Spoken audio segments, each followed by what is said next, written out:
And ladies and gentlemen, welcome to the Xperience live at Joplin, Maryland at the MCW Arena for the finale of the MCW Spring Fever 2016 tour. As always, we are brought to you by AwesomeCon, which is June 3rd through 5th, 2016 at the Walter E. Washington Convention Center in Washington, D.C. Come see special guests like Adam West, Burt Ward, Peter Capaldi, John Barrowman, Riddle, and many others, including the most recently announced Bill Nye, the Science Guy.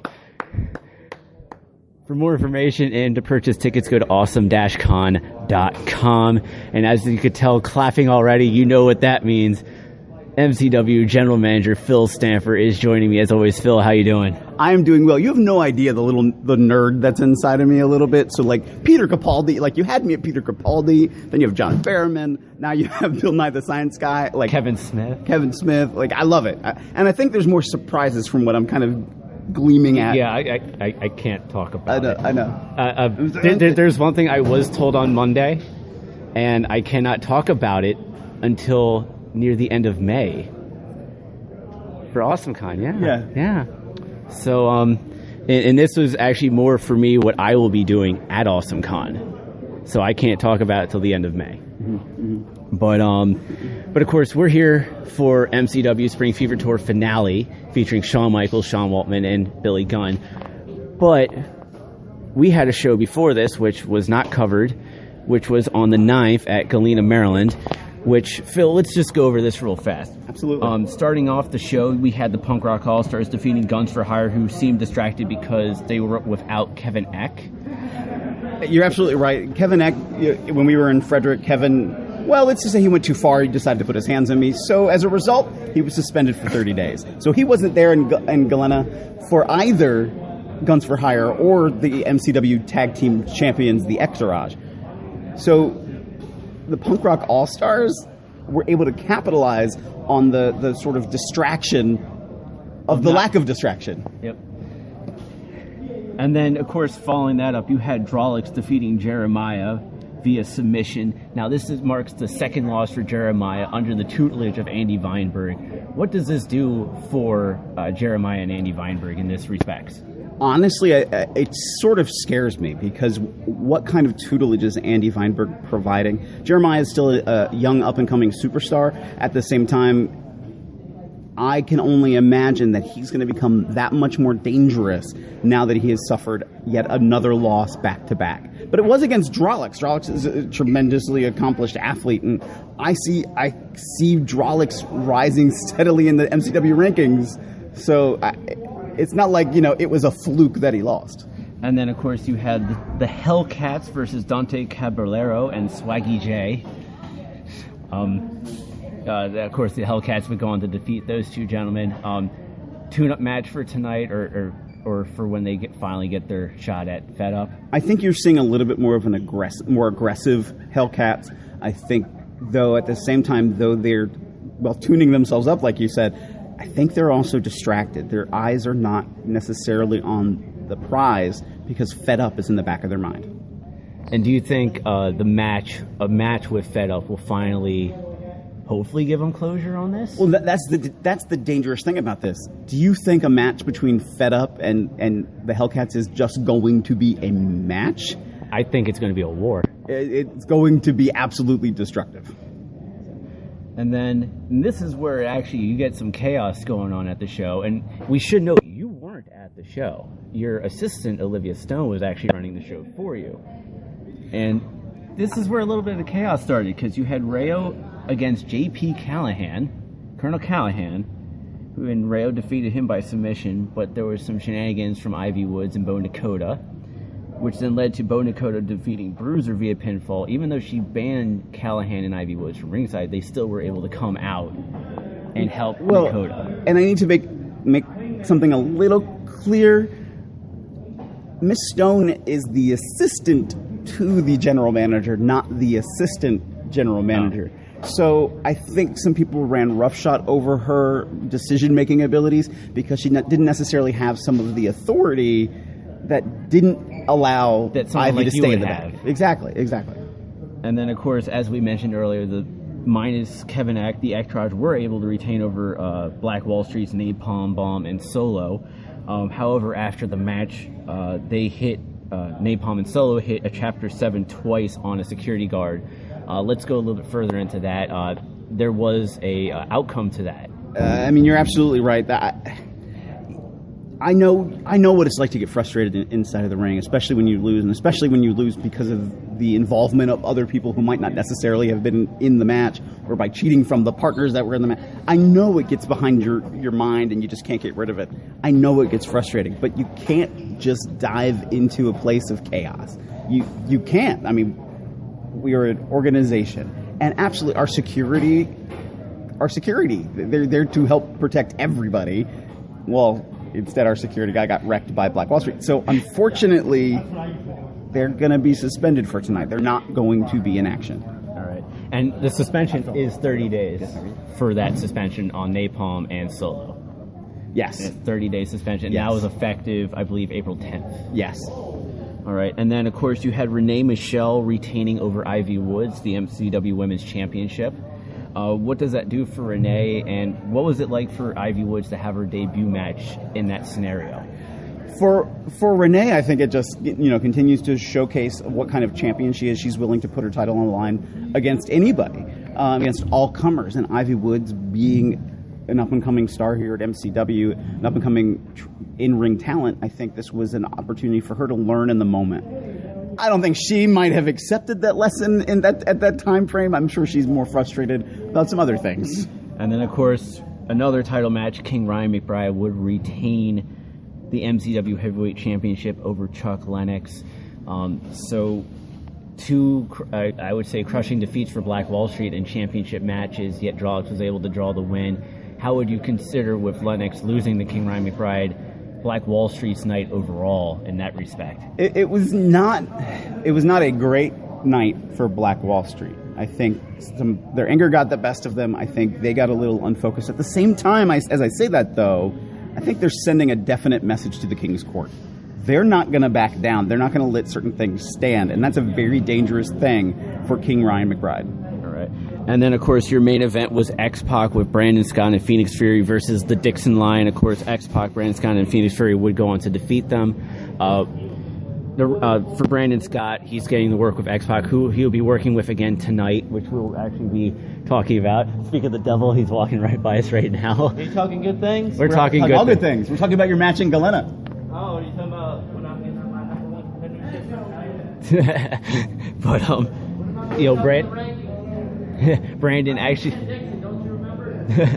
Brandon actually will be teaming up with X-Pac again, but this time with Billy Gunn also as a partner. Mm-hmm. But we'll get back into that when we come back after the break.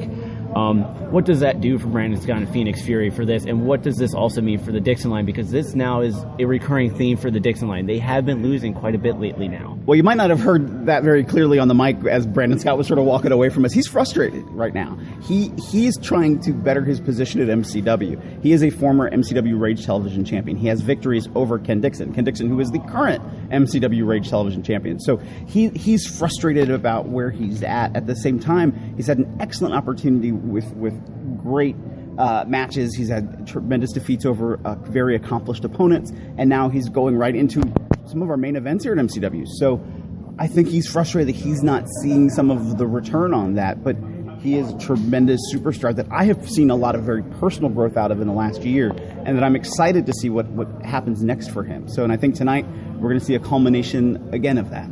And what about Dixon Line? Like I said, they've been kind of on a slump lately. They haven't been doing so well with their six-man tags and whatnot, and it kind of started at, I would say, at Extreme Anniversary when Joe and Robert lost to Punk Rock All-Stars. Well, and I think the problem with the Dixon Line is leadership, and I'm going to make a cheap plug for the Beyond Ringside podcast, because this past week, Ken Dixon and I were on at the same time, which you could imagine was a little bit tense.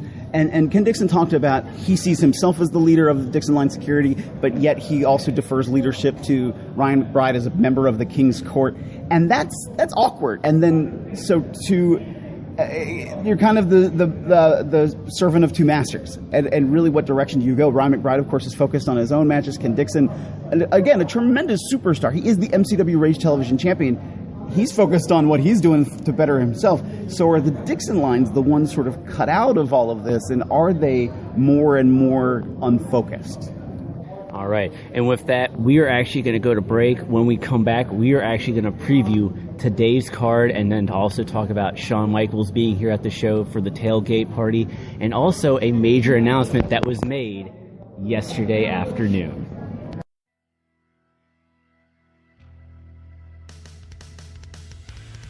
Are you a fan of Maryland Championship Wrestling and want to watch past shows? Then never fear, as Rage TV is here for you. For only $4.99 a month, you can relive memories of the shows you have been to or watch past MCW shows you may have not been able to attend live.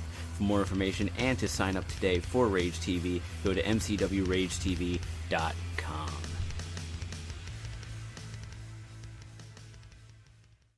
And ladies and gentlemen, welcome back to the Xperience in Jaffa, Maryland. I'm so proud of you. At the MCW You Arena. have no idea how many takes it took to get him to say Jaffa. I'm a special little boy. Oh. But anyways, we're in the MCW Arena for the finale of the Spring Fever 2016 tour, which features Shawn Michaels, Sean Waltman, and Billy Gunn. And I'm obviously with Phil Stamper, who was with me before the break. Obviously, we're going over the show in Galena, Maryland.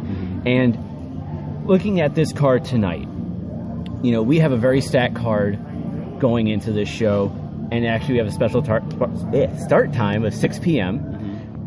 So let's just kick it right off the bat. We started off talking about Jeremiah. Yes. And Andy Vineberg. Now, Jeremiah has a match with Phoenix Fury tonight. He has Andy Vineberg in his corner. Phoenix Fury was actually the first person to defeat Jeremiah, which was back in Frederick at the start of the Spring Fever tour. What should Phoenix Fury expect from Jeremiah this time, especially the fact that Jeremiah has now lost 2 matches in a row? Well, 2 things. And this is going to be a sticking point with me first. MCW does not have shows. We're not like, we're not like on a stage like doing jazz hands. We're not a show. We're an event. And if you look at today is an event. We have a tailgate. We have major meet and greets. We have Shawn Michaels and Billy Gunn and X-Pac. And then we have a live event that starts at 6 o'clock. We are a true event at the core of the word. So to talk about Andy Vineberg and Jeremiah and what's going on there, plus in his match with Phoenix Fury, and these two have faced off before, but I think what you're seeing now is, like I said before, you're going to see a much more dangerous Jeremiah. Having back-to-back losses, he's on the warpath. Andy Vineberg, I can only imagine what kind of chaos he's trying to divine, for lack of a better word, in the head of Jeremiah. And then for Andy Vineberg, let's just stick with him for now. We talked about it in the break as well. He's doing the winner's circle. Yes. Which is going to feature the Hellcats and Fed Up. That's going to be tense. This is where hostilities are going to be felt to an extreme. That's a nice way to put it. What do you think is probably going to happen in this face-to-face tonight? Besides chaos. I mean, that's just it. Let's just say an extra security presence will definitely be felt. We've seen what happened before when they were purposefully separated and they still almost went at it. I mean, Fed Up risked being suspended for a year by trying to go after Fed Up. You mean the Hellcats? Or excuse me, the Hellcats. I'm flabbergasted because it's like we can't keep these two apart.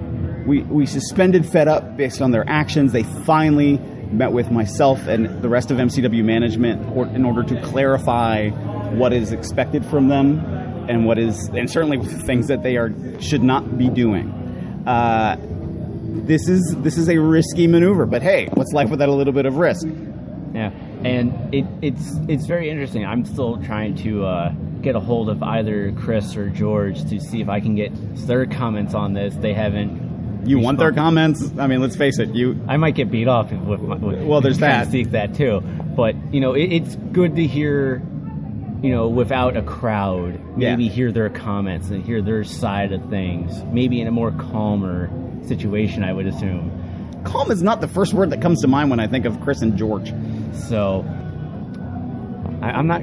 You know what? It's probably worth getting beat up though, trying to get those comments for me. I will leave that decision to you. Yes, but for the Hellcats, we talked about this earlier for them too. They, they have a distraction, which is Fed Up. We know down the road these two teams have to face off. do you think that tonight could lead to that moment that where you guys have to go, we have no choice, we have to put these guys in a match? It's coming dangerously close to that, and I'm still where, yes, it would be intense. Yes, it's something the fans would want to see. At the same time, I have to look out for the fans' safety, and that comes into play when these two go at it. Right. And with that, talking about when two go at it, at Tag Wars, Brandon Scott and Sean Studd both came to you and wanted to be tag partners against the Guns for Hire, which eventually led to Sean Studd turning his back on Brandon Scott, choke slamming him and walking out of him during the match. Yeah. Probably feelings of resentment from their match before when Brandon Scott defeated him. Tonight now, Sean Studd takes on Drolix. What do you think is Sean Studd's motivation going into this match, especially against Drolix, who he would probably consider a small man in a big man's world? Well, that's just it. I think Sean Studd wants to continue that momentum. He wants to continue growth at MCW, and that's an odd word to use for a 6'8" man. But he wants to dominate. He wants to be the man. And I mean, he's 6'8". He is the second generation giant, so he's well on his way to possibly being that guy. And just this could be a very devastating match for Drolix if Drolix is not careful. Yeah, but at the same time, it could also be a devastating match to Sean Studd if he just overlooks Drolix because of his size. And I would agree to that too. Drolix, a tremendous competitor. He's in tremendous physical shape, and I would say he's not focusing on Sean Studd, though. I think he has other more kingly aspirations. Not aspirations per se, but he's targeting what the king is wearing. That's the thing that might distract him. At the same time, it gives him a good presence of mind to be in on where he wants to focus on, and he has to get past Sean Studd to do it. And Drolix is very aware. He's very present in the moment, and I think he knows that he has to go past or through Sean Studd and able to get that golden opportunity. All right. And then, of course, sticking with Black Wall Street, you have Chuck Lennox versus Facade. Mm-hmm. Now, at Extreme Anniversary, Facade and Shane Strickland had, I have to say, the match of the night, possibly match of the year right off the bat, right off that one. What can Chuck Lennox expect going against Facade? Yeah. Well, it's funny you say it because I was forming my response in my head, and I'm going, well, how do you plan against Facade? Facade is like I can't believe I just used the word like it's an Facade is a very tremendously accomplished athlete. He's tremendously innovative when it comes to his in-ring ability. You don't know which way he's going to come from. He's very high-flying. He's very fast-paced. He's very quick on his feet. And that's not the same style as Chuck Lennox. So you do have a little bit of that clash of styles. Chuck is very technically minded. Chuck is he's a good tactician in the ring. He's also improved so much over the last couple of years. And so as an accomplished in-ring athlete, I know he's going to look for the weak points of Facade. Okay, he's going to try to stop that innovative offensive Facade. This is going to be very interesting. I think you're going to try to see Facade maintain a very quick, fast pace. I think you're going to see Chuck try to keep the pace on his level so he can stay in control and dominate. All right. And I was crossing out because apparently I had Drolix versus Sean Studd on here twice. Oh, good. So apparently they're going to wrestle twice. It's so good. It needs to happen twice. Yeah.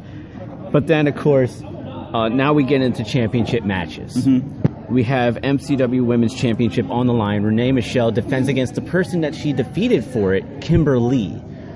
This is Kimberly's first match since her defeat at the hands of Renee Michelle at Seasons Beatings back in December. What is going to be the game plan for Kimberly, especially the fact that this time around, Mickie James is not going to be the special guest referee?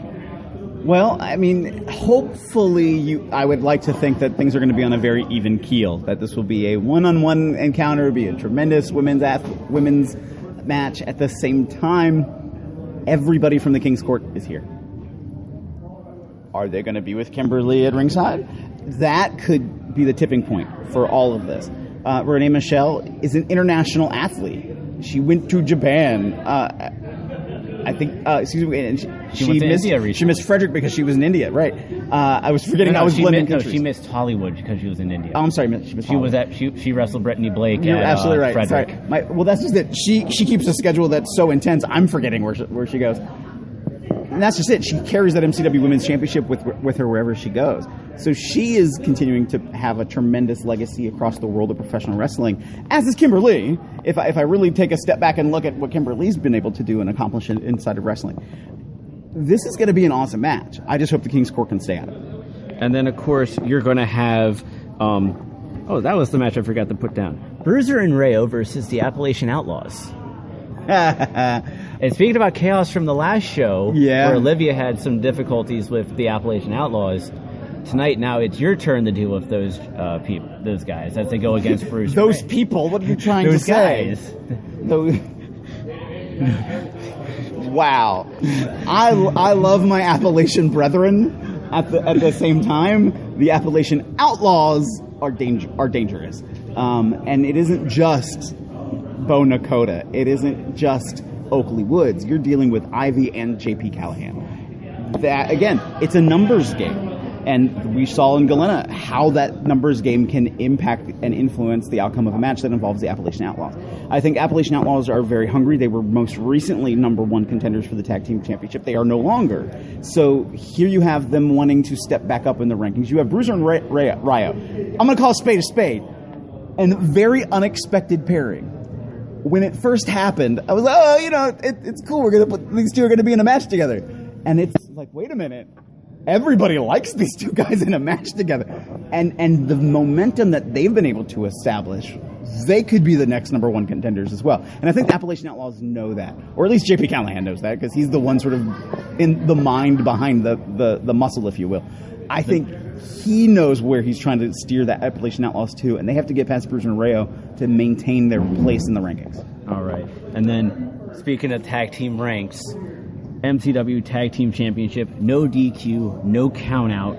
The Punk Rock All-Stars versus the Entourage, who will now have Kevin Eck back in their corner. It is no DQ. I will say I have seen things from the Punk Rock All-Stars that people forget that they can do outside of their tremendous athleticism and their innovative offense as well. They're brutal when they put their mind to it. I have seen them pull out things when it was not a no DQ contest. Now that it's going to be no DQ, I'm really expecting them to pull out all the stops in order to try to get those MCW tag team titles. But you're right, now that Kevin Eck is back, he's the more devious one in the entourage that I think everybody needs to be concerned about, because now he can get involved and there's nothing stopping him. And going into this match for the Punk Rock All-Stars, do you think that they might have a card up their sleeve going up against the counter Kevin Eck? Oh, they have to. They have to. And what I mean by that is there is no way that they can not think about how Kevin Eck is going to play into this match and how they have to sort of quote-unquote eliminate the threat that Kevin Eck would bring into this encounter. And again, I think it's through their athleticism. I think it's through their innovative offense. Like I said, I've seen them pull out all the stops before. I know that they want this match to try to level the playing field. So they have something in mind. All right. And then, of course, we have the MCW Heavyweight Championship, which is a rematch from Hollywood, Maryland at Winter Blast. King Ryan McBride versus Leo Rush. First off, before we go into this, Leo Rush is now a contracted Ring of Honor star. Mm-hmm. But also, as I mentioned, this is a rematch. What from the Hollywood show is carrying over into this show that made you decide to sign this match? Well, let's call it a spade. There was some controversy in Hollywood over how that match went. I think it was well, let's go back to Hollywood. Leo Rush seemingly won that match. At the end of the match, referee Kevin Keenan said, "No, Leo didn't win. He hit me." Well, no, he did a crossbody. Ryan McBride moved out of the way. He hit the ref by accident.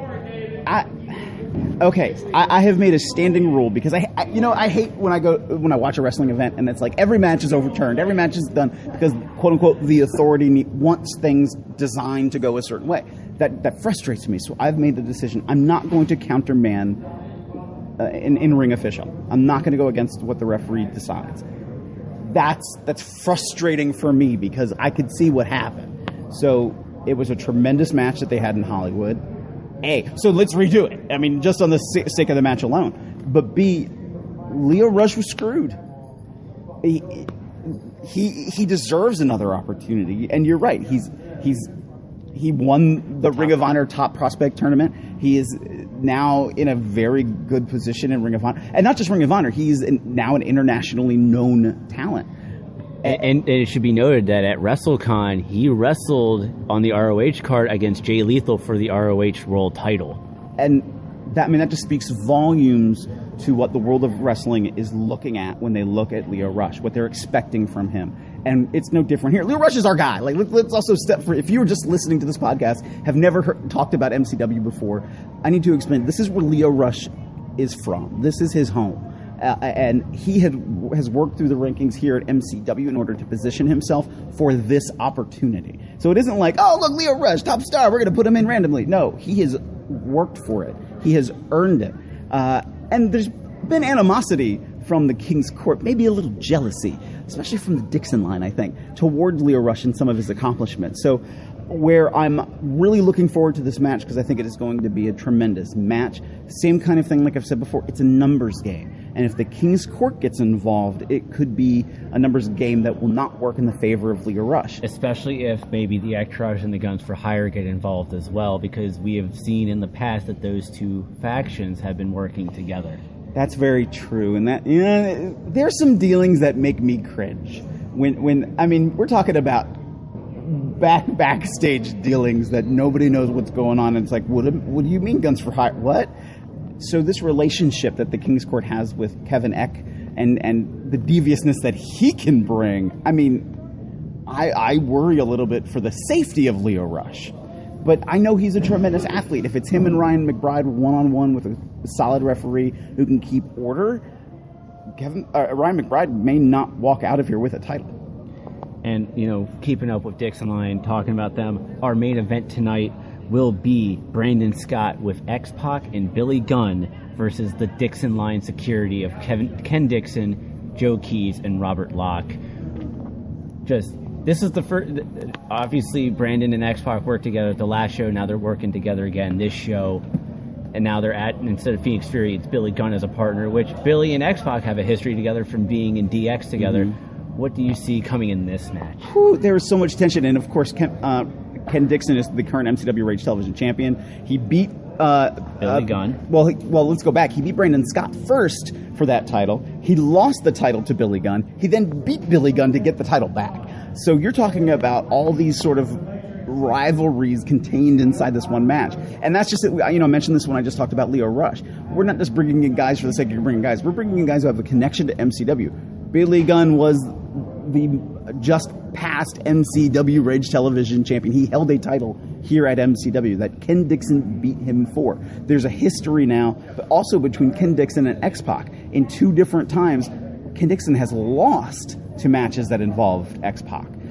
So you're also having a little bit of that rivalry. You have Brandon Scott, like you said, he's teamed with X-Pac before. Certainly, he does not care for Ken Dixon and the antics of the Dixon line. Like I said, there's just so many moving parts to this match, and it's going to be a lot more. There's going to be a lot more animosity than I think people are really giving this match credence for.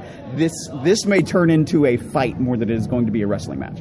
And, just to throw this out there, as you mentioned, the last two MCW Rage champions besides Ken Dixon was Billy Gunn and Brandon Scott. Mm-hmm. Do you think that maybe there could be a little competition between the two men, even though they're on the same team, especially if they have Ken Dixon in the ring? Oh, absolutely. There's no other way to look at it. I mean, there's a little bit of that, am I better than you? Or I'm the guy that, could be the next guy here at MCW. Of course, there's going to be a little bit of... Now, of course, we brought up Billy Gunn, we brought up X-Pac, DX. Mm-hmm. When you think of DX, you think Shawn Michaels, who is here for a very special meet and greet with the fans. Talk about the importance of just that alone. Even though he won't be involved in the event itself tonight, but the fact that he's here, what does that mean for MCW? Whew. I think it just speaks volumes to the things that MCW has been able to accomplish.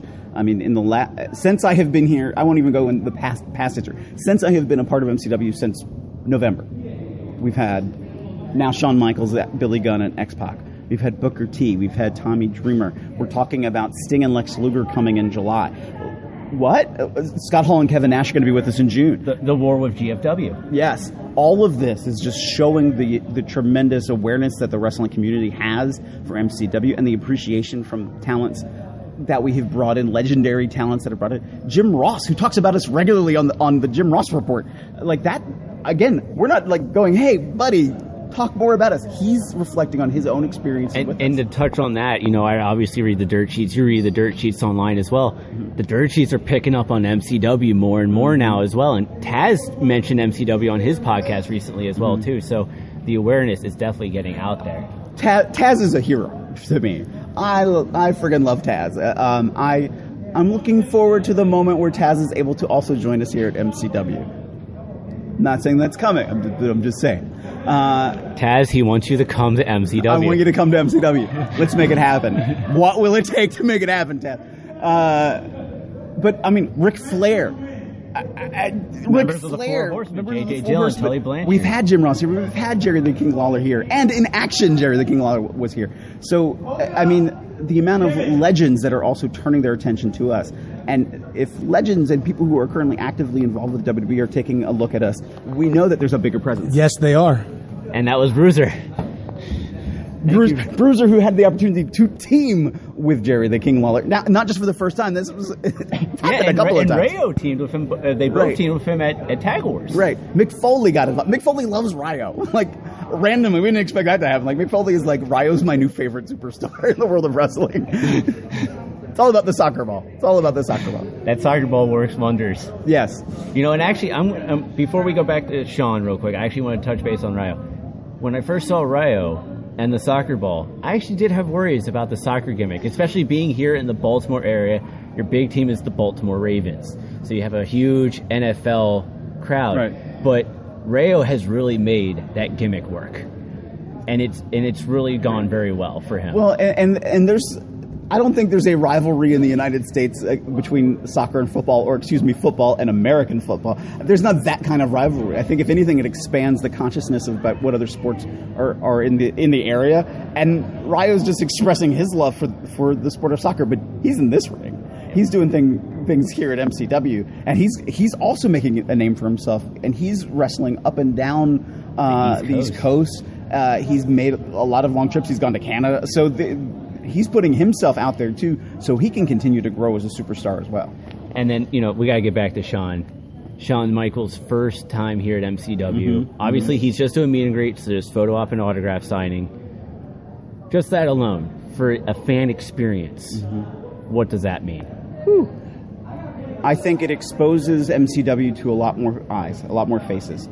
I think people have been talking about the Shawn Michaels thing because it's so hard to believe that Shawn Michaels is going to come to MCW. And people are like, what? Wait a minute. And I think it speaks volumes. I think if we had not garnered the reputation that we have, we wouldn't be seeing Shawn Michaels here. If Shawn Michaels caught wind that, we were doing things unprofessionally or in the wrong way, he wouldn't be coming here. And what's been interesting is more and more legendary figures in the world of professional wrestling are reaching out to us about, can I come in? And even people have worked with us to say, you know what, I was going to be doing something else, but can I really come here? I'm going to be here this day. And actually, a point on that, that you just brought, that when MCW was doing seasons beatings, China, who unfortunately passed away this past week, she was unable to come to seasons beating. On the drop of a dime, Billy Gunn and Mickie James and her husband Magnus all came up. Yes. On the drop of the dime, the day of the show, to fill in for China. Of course, China did remake the appearance at Extreme Anniversary back in February. So that kind of shows you the respect that people like Billy Gunn and Mickie James have for this company. And obviously they know many, many people around, especially former WWE, TNA, stuff like that will go, hey, these guys are worth it. So that goes a long way as well. Oh, absolutely. Absolutely. And to speak about China for a moment. I mean, such a tragic loss to the world of professional wrestling. And I know when she canceled, there was a lot of animosity towards her, but she made the steps to come back to us in February, and I think that spoke volumes to where she wanted to be professionally, and just show her professionalism and her appreciation and respect for us too, which I so greatly appreciated. I mean, it's such a tragic loss. Such a tragic loss. And with that, we're going to go to break. We got one more segment with MCW General Manager Phil Stamper, because there was a major announcement made yesterday, and when we come back, we'll tell you what it is.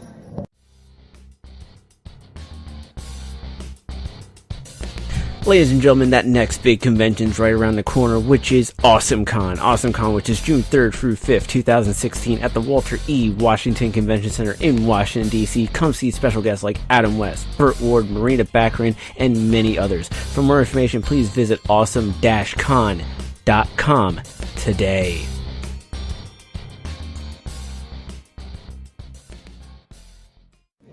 And ladies and gentlemen, welcome back to the Xperience live at Joppa, Maryland, at the MCW Arena for the Spring Fever finale.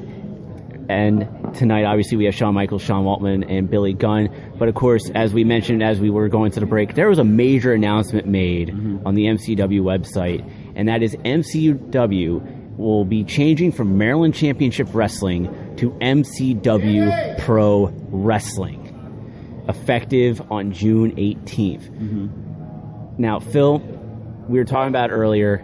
Can you elaborate more on what came about to make this change for MCW to go from Maryland Championship Wrestling to MCW Pro Wrestling? Well, and let me be clear, this is not a decision that we took lightly. This is not a decision we made overnight. I think if you look back at just the last couple of years at MCW and what we've been able to accomplish, we've had events not just within the state of Maryland. It's been very interesting to hear when we've gone to like Delaware and in our interactions with the Delaware State Athletic Commission, and how we've still worked with their commission to bridge a gap to the Maryland State Athletic Commission, and how we just behind the scenes operated, the fact that we're bringing in the amount of legends that we do, and sort of are having now this bigger impact on the world of professional wrestling, and to see all of the stars that have come out of our developmental center as well. I mean, you're talking people like former WWE US champion Orlando Jordan. Jordan, yeah. You say Jones? Jeez, what's wrong with you? We've been interviewing each other for like almost an hour now. Gotcha. and even more recently, now to look at the successes of Patrick Clark and Leo Rush, that speaks volume of what we've been able to accomplish and impact in the world of professional wrestling. So we wanted to really showcase our growth through our name and the recognition of our name, that we're not just Maryland anymore. I want to be clear that Maryland's our home. We're still here in Joppa, Maryland.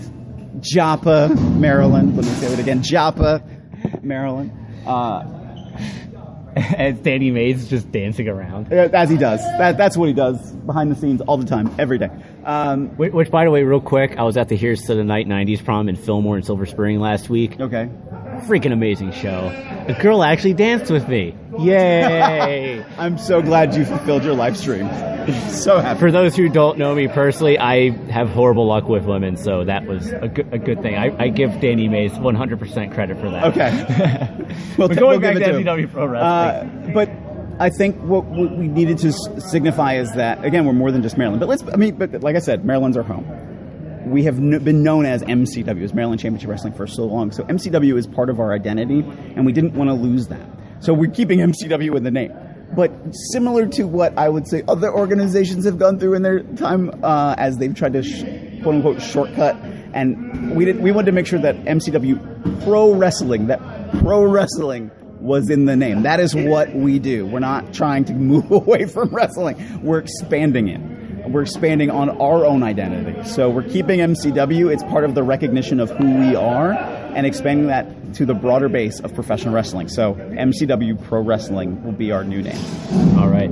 And of course, like last year alone, obviously I've been following you guys, and then when I finally got a car, I was able to finally come to the shows.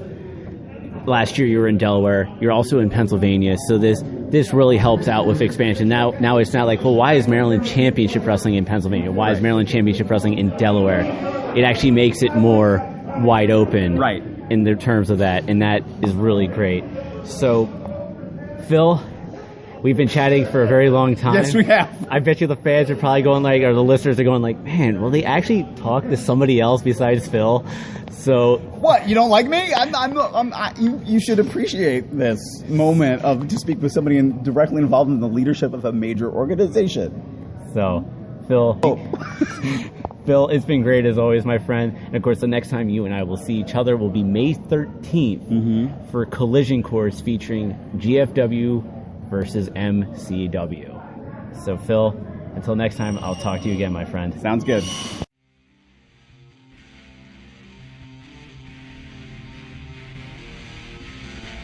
Ever interested in meeting your favorite athletes or celebrities, or looking for that right memorabilia for your collection? Then come to the CSA shows in Chantilly, Virginia. For more information, go to csashows.com.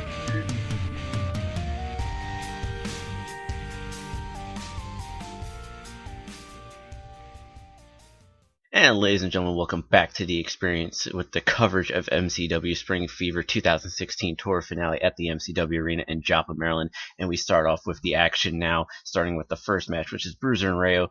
But before the match could start, JP Callahan came out and said that there is no Haas Haggard. He's in South Carolina. There is no Oakley Woods. He's nowhere to be found. So now Bruiser and Rayo, they will be taking on Kevin X, Guns for Hire. In the match, Bruiser and Rayo mounted a good offense to start the match, but the size of Collier took the advantage over the smaller Rayo. A distraction by Bruiser with the ref gave Guns for Hire some momentum. Rayo took a lot of punishment as a result of that as well. At the end of the match, Bruiser was able to get the hot tag in. Rayo accidentally does a missile dropkick to Bruiser, which costed them, and the Guns for Hire was able to pick up the win via pinfall. And then in your next match of the night, you had Facade versus Chuck Lennox of Black Wall Street. This had a very good back and forth as the both got a feel for each other to start off this match. But then as the match got on, they had consistent but solid back and forth throughout the match. It was a very solid match for both of these men. And at the very end, Chuck Lennox would win via the pinfall after a very devastating super kick on Facade. Great match had by both of these, but one question I gotta ask is, Facade has now been here for 2 matches, has lost both of them. You know, what is Facade going to do now that he's on this 0-for-2 streak in MCW? What can he do next to really step up and get the win in his next going at MCW? And of course, for Chuck Lennox, this is very good for him because at Galena, as we mentioned earlier, was defeated by King Ryan McBride for the MCW title. This gets him back up in the singles rankings as well, going towards the MCW title and also the MCW Rage title as well. Then for your third match of the night, you had Bo Nakota, the Appalachian Outlaws, coming out, taking on Nick Burke. Cousin Clay was introduced as a new member of the Appalachian Outlaws as part of their rebuilding phase, you could say. This was a solid match, but at the end, Bo Nakota would win via pinfall off of the distractions of JP Callahan and Ivy Woods. And then, of course, after the match, the Outlaws would lay a beat down on Burke. Then, match number 4, you had the MCW Women's Championship MCW Championship match featuring Kimberly versus the reigning champion Renee Michelle. This had a very good back and forth to start the match. Kimber was using the ropes to take advantage. However, as the match went on, Renee Michelle was able to hit a German suplex out of nowhere, and Renee Michelle was able to retain the MCW Women's Championship via pinfall. And then we had a segment after that match where Leo Rush came out to talk to the crowd.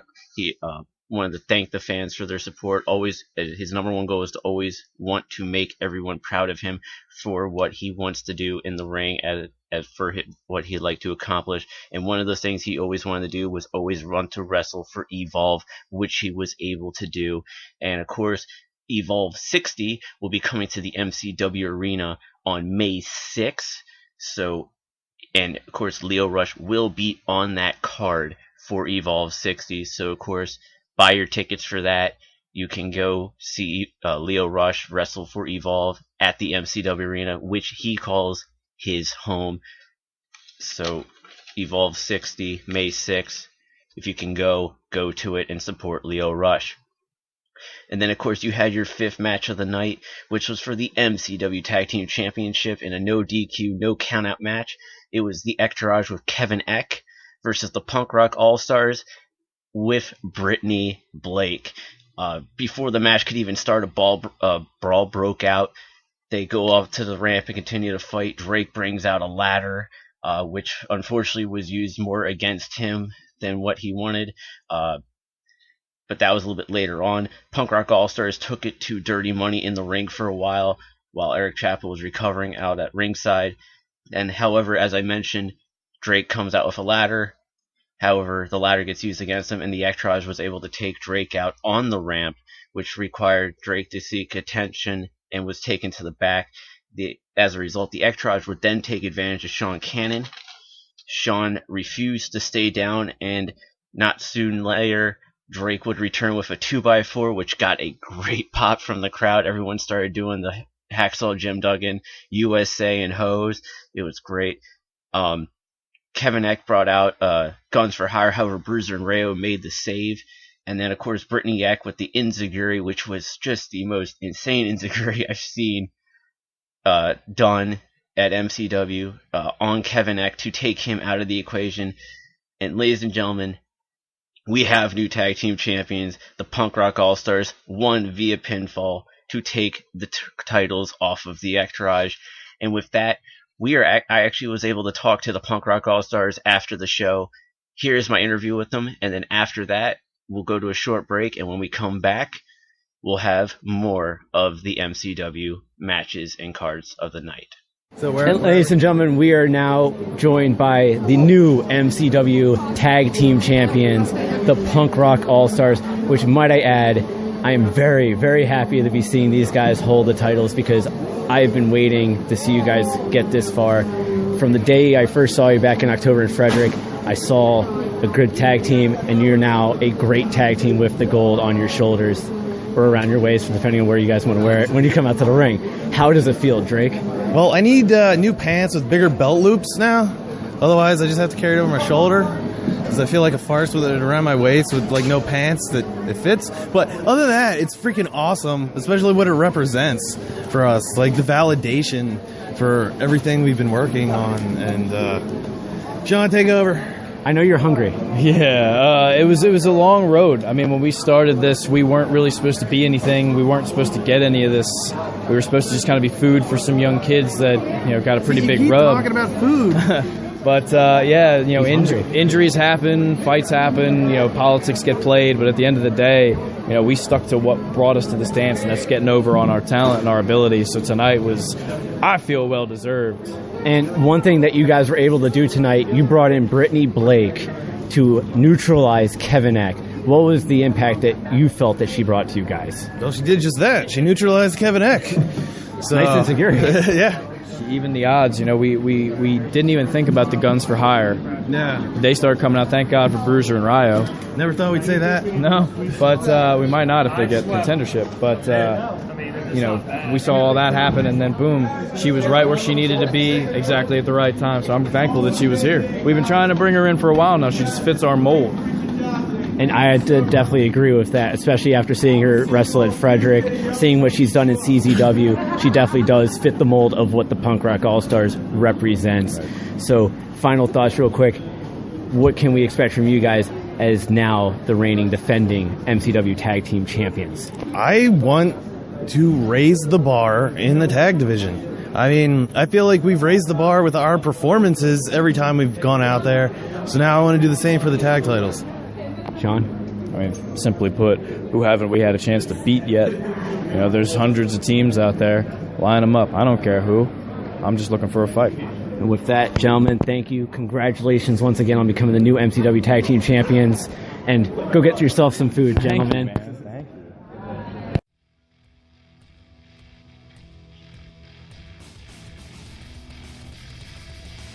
A battle is about to begin on Friday, May 13th at the MCW Arena in Joppa, Maryland. Global Force Wrestling, led by Jeff Jarrett, takes on Maryland Championship Wrestling and their stars for a collision course. For more information and to purchase tickets, visit marylandwrestling.com.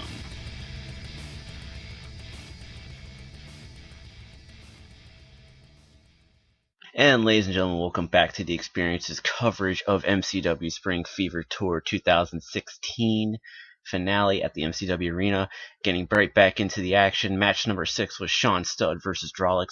This was a good back and forth match. How, Drolix, being the smaller man, was very resourceful while taking on the much larger Sean Studd. Sean Studd went for a chokeslam, but Drolix was able to reverse it into a submission, and he kept it on, was able to bring Sean Studd down to the mat, and as a result tapped out, and Drolix was able to win via submission. So for Drolix, definitely a good match for him to build momentum, trying to go after King Ryan McBride and the MCW Heavyweight Champion.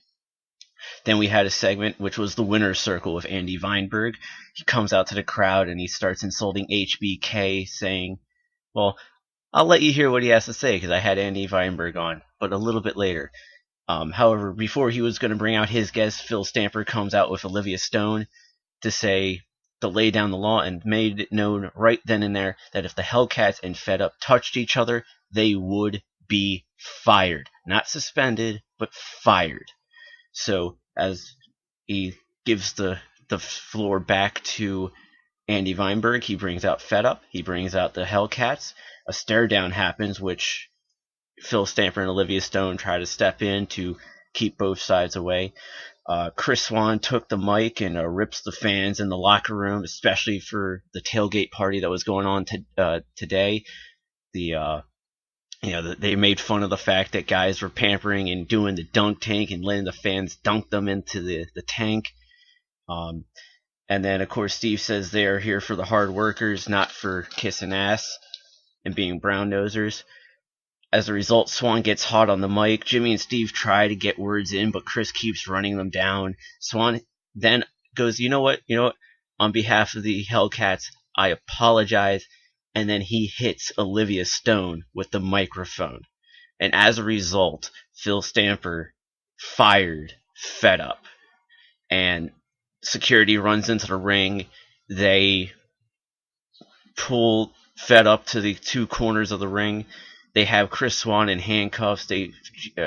George has his hands up like he didn't do it. Well, he didn't hit anybody, so he wasn't going to get put in handcuffs, but they were escorted out of the arena.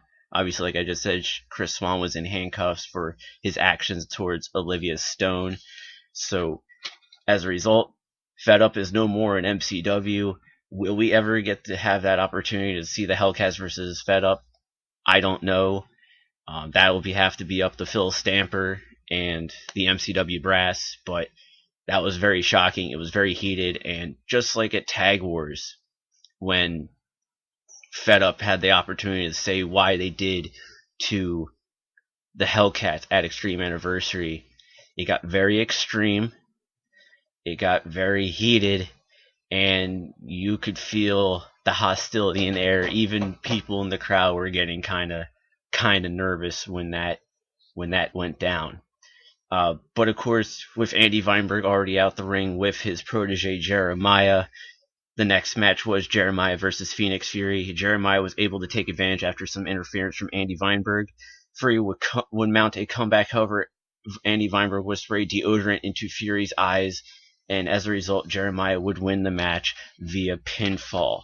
And with that, as I mentioned a little earlier, I was able to talk to Andy Vineberg after the show, so I'm going to hand it off to the interview with Andy Vineberg right now, and when we come back from break, we'll go over the last two matches on the card for the night. And ladies and gentlemen, I am joined now by Andy Vineberg. No, hold on. How do you introduce me properly? I was about to say you got some of your winners right here. The winner, Andy Vineberg. And we're in front of some of his winners right now. Andy, tonight... Blake's definitely a winner. I don't know about this other guy here. But tonight you were able to get Jeremiah back on the winning ways after a 2-match losing streak. What's it like for you to have him back in the winning ways? You see, the one thing about Andy Vineberg, it's quite simple. You may be down, but you'll never be out. Okay? You can count a man down, but don't you ever count the winner out. Jeremiah is with the winner, Andy Vineberg. I'm taking him to the promised land. We're just getting started here in MCW. Now, beforehand, you took some shots at the HP or at the Heartbreak Kid Shawn Michaels. What's it like to go through a table tonight? It was fantastic, actually. You're a klutz. I'm a hockey You're player. a putz. I'm a hockey player. You're a schmuck. Yes, I am a schmuck.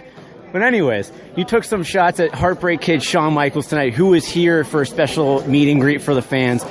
Why Shawn? You know, he's the WWE Hall of Famer.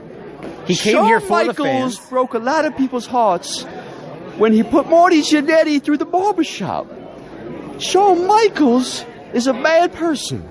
Shawn Michaels could have had so much potential if only he would have stuck with Marty Jannetty. What kind of career could he have had? Apparently a Hall of Fame career. He lost to The Undertaker. He was forced to retire. Don't you forget that. And still went in the Hall of Fame. But I'm going to be a Hall of Famer. That don't say a whole lot, does it? Not right now, but in the future it could. Now, of course, we had to go back to Extreme Anniversary. When you debuted the Winner's Circle, you had the Hellcats out, you had Fed Up out. It seemed like an alliance was created. Then later that night, Fed Up turned their backs on the Hellcats and did a very vicious, brutal beating on them. Since then, we have seen this very heated rivalry. Tonight on your show, on the Winner's Circle, you tried to bring peace to the situation. Obviously, it ended up seeing Chris Swan attacking Olivia Stone. What are your thoughts on about what happened in that ring tonight? Let me explain something to you. I'm a man of peace. Are you going to vote Tuesday? I'm a registered independent. I'm only allowed to vote in the Board of Education. If my name's on the ticket, would you vote for Andy Vineberg? Again, I can only vote for the Board of Education. I'm an independent. In the general election, you have a choice at that point, correct? Yes, I do. Do you know anything about politics? Yes, I do. My family's in the government. Who's your family? Barack Obama? No, you don't have to worry about that part. Most of them are retired now. I'm a man of the people. I'm a man of bringing peace. The Hellcats and Fed Up, one day I will bring them together because we can all one day get along. All right. With that, Andy, thank you so much for coming on, and best of luck with you and Jeremiah. Don't trip over any more tables, you klutz. All right. Why not? You schmuck. You putz.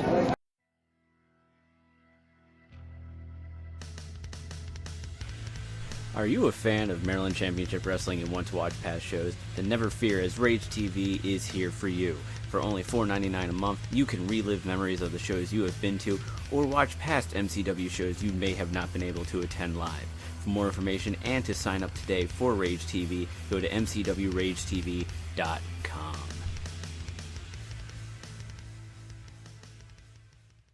And ladies and gentlemen, welcome back to the Xperience. This is coverage of MCW Spring Fever Tour 2016 finale at the MCW Arena. And we have match number 8, which is for the MCW Heavyweight Championship. King Ryan McBride defending against Leo Rush. King Ryan McBride had Kimberly and Ken Dixon at ringside for him. McBride, to start the match, would work the 10 count outside of the ring, which would then lead to Leo Rush starting the battle outside of the ring, starting it off with a baseball slide and then diving outside the ring itself. An eye rake, however, would shift the momentum to McBride's side. Outside interference from Dixon and Kimberly as well would aid King McBride to continue his momentum. However, Leo was able to turn it around with a missile dropkick. And then after that, they would continue more back and forth with each other. Leo with the frog splash, but only a 2 count. The two men would actually then go on to try to trade off doing their finisher maneuvers against each other. However, McBride would hit his and retain via pinfall the MCW Heavyweight Championship. But however, after the match, the King Court came out and attacked Leo Rush, which then led Billy Gunn, X-Pac, and Brandon Scott to come out to the DX music. So if you weren't there, you missed Brandon Scott, Billy Gunn, and X-Pac coming out to the DX music, which then Phil Stamper said, you know what? King McBride and the Dixon line are out there. Leo Rush, X-Pac, Billy Gunn, and Brandon Scott are out there. We're going to change the main event from a 6-man tag to an 8-man tag, which, let's be honest, it was really fast. Leo Rush hit an outside diving attack. X-Pac hit a Bronco Buster, and then both Brandon Scott and Billy Gunn both hit their finishers, which then Billy Gunn will get the pinfall for the victory. And then after the match, Gunn, X-Pac, Scott, and Leo would all have fun with the crowd to end the show. Overall, I thought this was a great show. All the matches were really good, and I had a lot of fun. The tailgate party was very interesting. It was very different. I remember asking somebody at MCW who has been there for a very long time, what should we expect with the tailgate? And he went, I don't know. I've never done one before. So it was overall fun. A lot of people came. They had fun. Obviously, we got to talk about Shawn Michaels. Shawn Michaels did show up. I did talk to a couple fans who got to do the meet and greet with Shawn Michaels, both the autograph and the picture, and they were very ecstatic that they got to meet him. They said he was really nice and that they hope that maybe he can come out another time and maybe do a little bit more with MCW down the road. So with that was a lot of fun. Coming up next, though, for the MCW Arena, and note, I say the MCW Arena, because there's 2 shows coming up. One on May 6th, which is Evolve 60, featuring Leo Rush. But then on May 13th, Friday the 13th, at the MCW Arena, Global Force Wrestling, led by Jeff Jarrett, is coming to take on Maryland Championship Wrestling in GFW versus MCW Collision Course. So you'll have the Global Force Wrestling locker room, the Maryland Championship Wrestling locker room, and they're going to go head-to-head for one night at the MCW Arena. And, of course, for more information and to purchase tickets, visit MarylandWrestling.com. And, of course, for Evolve 60, look up Evolve's website and be able to purchase tickets from them exclusively as well. So with that, I'm Michael Lindenbaum. This has been the Xperience's coverage of MCW Spring Fever Tour 2016 finale. And as always, we are brought to you by AwesomeCon. AwesomeCon, which is June 3rd through 5th, 2016 at the Walter E. Washington Convention Center in Washington, D.C. Comes to special guests like Adam West, Burt Ward, Bill Nye, the Science Guy, Riddle, Kevin Smith, Peter Capaldi, and many, many others. For more information, please visit awesome-con.com. And until next time, for MCW fans, we'll see you in the ring, and in general, we'll just see you on the flip side.